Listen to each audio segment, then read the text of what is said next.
హైదరాబాద్ చుట్టూ ఉన్న outer ring road మీద తిరిగేటోళ్ళు మీ ప్రయాణం ఖర్చులు కాసింత పెరుగుతాయట. ప్రయాణికుల తోలొల్చేతానికి ఓఆర్ఆర్ మీద టోల్ రేట్లు పెంచిండ్రట. అవేంటియో ఎంత పెంచిండ్రో చూద్దాంపా. రింగు రోడ్ ఎక్కితే అటు పక్కనున్నోళ్ళు ఇటు పక్కకు వచ్చుడు ఈజీ అవుతున్నది. పట్నం నడిమిట్ల నుంచి సిగ్నల్లల్లా ఆగి ఆగి పోవుకుంటా చిరాకు పడుడు కంటే రింగు రోడ్ ఎక్కితే రువ్వడిగా పోవచ్చు. అయితే అట్లా ప్రయాణాలు చేసేటోళ్లకు కిలోమీటర్ కు ఇప్పుడున్న ₹2.34 ఇంకో 10 పైసలు చొప్పున ఎక్కువ టోల్ వసూలు చేస్తారట. అంటే ₹2.44 అన్నట్టు. అన్ని బండ్లు, కార్లకు, జీపులకు, బస్సులకు ఒక్క తీరు కాకుండా ఏరేరు రేట్లుంటాయట. అయితే పాత రేట్ల కంటే ప్రతి కిలోమీటర్ కు ఇంకో 10 పైసలు పెంచిండ్రట. ఏప్రిల్ 1వ తారీఖు నుంచి ముక్కు విండి వసూలు చేస్తారట ఈ కొత్త రేట్లను. 10 కిలోమీటర్లు తిరిగితే ఇంతకు ముందు కట్టిన టోల్ కంటే ఇప్పుడు ఇంకో రూపాయి ఎక్కువ కట్టాల్సిందేనట.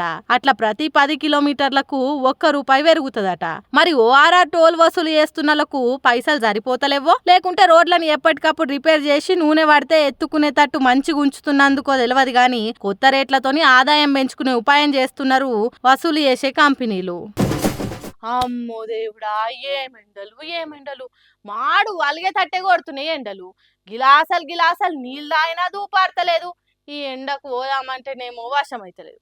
కాబట్టి జర ఎండలు చల్లబడేదాకా మేము లిస్టు చెప్తాం, రోజు వీటిని తాగుర్రి. ఇంకా నన్నేం చూస్తుర్రు, వార్తలకు పోదాం పాన్రి. అస్సలు ఎండలు శురువైనాయి కదా, జర్ర బ్రేక్ తీసుకొని ఈసారి అందరి నెత్తులు వలగొట్టేతందుకే ఎంట్రీ ఇచ్చిండు సూర్యుడు. పొద్దుగాల 9 గంటలకే సుర్రుమంటుండు. మరి ఎండల నుంచి తప్పించుకోవాలంటే కొన్ని జాగ్రత్తలు పాటియక తప్పది. పెయ్యి ఎప్పుడు డీహైడ్రేట్ కాకుండా రోజుకు 3 నుంచి 4 లీటర్ల నీళ్లు తాగుర్రి. కొబ్బరి నీళ్లు, తాటి ముంజలు, పండ్ల రసాలు, చెరుకు నీళ్లు, నిమ్మకాయ నీళ్లు ఇట్లా ఎంత వీలైతే అంత ఏదో ఒకటి తాగుర్రి. అంతేగాని ఫ్రిడ్జ్ లో ఐస్ గట్టుంటాయి కదా అని ఐస్ క్రీమ్లు, కూల్ డ్రింకులు తాగి పానాల మీదికి తెచ్చుకోకుర్రి. ఆ కలర్ నీళ్ళల్లో అన్ని కెమికల్లు తప్పితే పెయ్యి చల్లబడేది ఏముండది.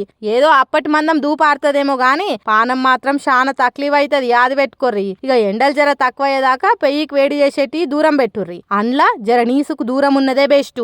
ఇంకోటి ఏంటంటే ఈ ఎండలకు పని మీద బయటికి వెళ్ళినప్పుడు మీ జేబులలో ఓ ఉల్లిగడ్డ ముక్క వేసుకొని వెళ్తే వడదెబ్బ తాకకుంటుంటది. ఇవన్నిటికంటే వెనకటికి మన పెద్ద మనుషులు వాటిచ్చే పద్ధతులల్లా అంబలి, రాగి జావ, పెరుగు సల్ల ఇట్లా పాటించినా ఇంకా మంచిది. జర సూరన్న సురుకులు తట్టుకోవాలంటే ఇవన్నీ పాటియక తప్పదు కదా పైలమ్మలా.